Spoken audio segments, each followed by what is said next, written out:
ప్రభునందు దేవుని ప్రియబిడ్డలారా, ప్రియ సహోదరులారా, సహోదరీమణులారా, సర్వశక్తిమంతుడు, లోకరక్షకుడు, పునరుద్ధానుడైన యేసుక్రీస్తు ప్రభుల వారి శ్రేష్టమైన ఉన్నత పరిశుద్ధ నామములో ఈ జూలై మాసము 2వ తారీఖు గురువారపు ఉదయకాల శుభాలు మీ అందరికీ కూడా హృదయపూర్వక నిండు వందనాలు తెలియజేస్తున్నాను. అందరూ బాగున్నారా? దేవుని మహాకృపలో అందరూ క్షేమంగా ఉండాలని ప్రభుకి ప్రార్థన చేస్తున్నాను. వాక్యాన్ని చదువుకుని ప్రార్థన చేసుకుందాం. ఈ కడవరి మందిరము యొక్క మహిమ మునుపటి మందిరము యొక్క మహిమను మించునని సైన్యములకు అధిపతియగు యెహోవా సెలవిచ్చుచున్నాడు. ఈ స్థలమందు నేను సమాధానము నిలుపననుగ్రహించెదను.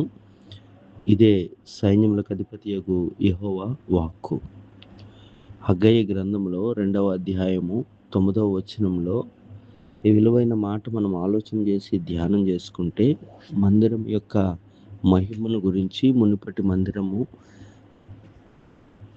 మహిమను మించి ఈ మందిరము యొక్క మహిమ గురించి మాట్లాడుతున్నాడు. అలాగే నేటి దినము మొండాడగూడెం ప్రాంతంలో దేవుని మహాకృపలో 8 సంవత్సరాల క్రితము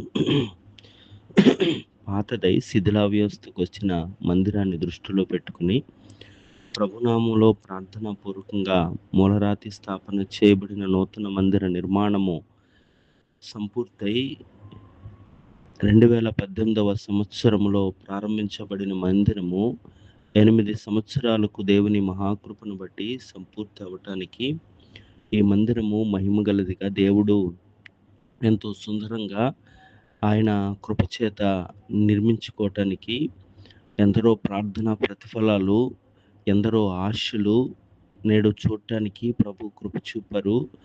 బొండాడ ప్రాంతంలో దేవుడు అనుగ్రహించిన మందిరాన్ని నేటి దినాన్ని దైవ సేవకుల, యాజకుల సమక్షంలో ప్రతిష్ఠిత ఆరాధన జరుగుతుంది.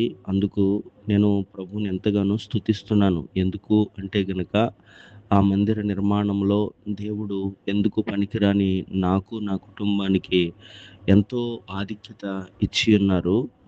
ఆ ఆధిక్యతను బట్టే కాదు, ఆ మందిరము మరలా ప్రతిష్ఠింపబడిన నాటి మూలరాతి స్థాపన చేయబడిన నాటి నుండి నేటి వరకు దానికోసం ప్రార్థించటానికి, ఎన్నో రకాలుగా ఆ ప్రయత్నాలు చేయటానికి ఆ మందిర నిర్మాణం పూర్తయి నేటి దినాన్ని ఆ ప్రతిష్ఠిత ఆరాధనకు సిద్ధపడి ఆ మందిరము చూసి ఎంతగానో ఆనందించటానికి ప్రభు కృప చూపాడు. ఆయుష్ను పొడిగించాడు, ఆరోగ్యాలు ఇచ్చాడు.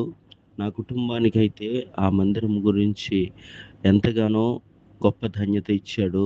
ఆ మందిర నిర్మాణంలో, ఆ మందిర మూలరాతి స్థాపన కాడి నుంచి దాని నిర్మాణంలో, దాని సంపూర్తి అగు వరకు కూడా నా కుటుంబానికి ఒక ప్రత్యేకమైన స్థానం ఇచ్చిన దేవాతి దేవునికి మహిమ చెల్లిస్తున్నాను. ఆ మహిమ గల మందిర ప్రతిష్ఠిత ఆరాధనకు ప్రతి ఒక్కరిని కూడా ప్రేమపూర్వకంగా ఆహ్వానిస్తున్నాం. దేవుని మందిరాన్ని బట్టి, దేవుడిచ్చిన ఈ సంతోషాన్ని బట్టి ఉదయకాల సమయంలో ఈ మాటలు తెలియజేస్తూ ఈ మందిరంలో ప్రవేశించే వారందరినీ కూడా దేవుడు ఆశీర్వదించాలని, ఆ మందిరం నిమిత్తం ప్రయాసపడిన ప్రతి ఒక్కరి కుటుంబాన్ని, ప్రతి వ్యక్తిని కూడా ఆర్థికంగా, ప్రార్థనాపూర్వకంగా, ఆయా రీతులుగా సహాయపడిన ప్రతి ఒక్కరు కూడా ఆశీర్వదింపబడాలని ప్రభు ప్రేమను బట్టి కోరుకుంటున్నాను. ప్రార్థన చేసుకుందాం. పరిశుద్ధుడా, నీకు వందనాలు. నీవిచ్చిన ఈ మందిరాన్ని బట్టి నిన్ను స్తుతిస్తున్నాం. ఈ మందిరము నేటి దినాన్ని ప్రతిష్ఠించుకోవటానికి సమస్తము సమకూర్చవయ్యా.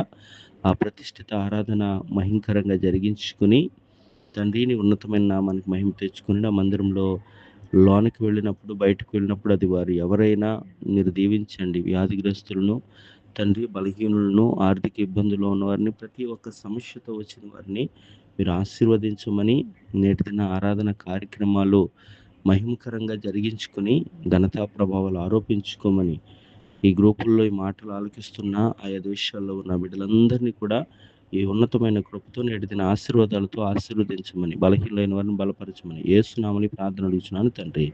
ఆమేన్. ఆమేన్.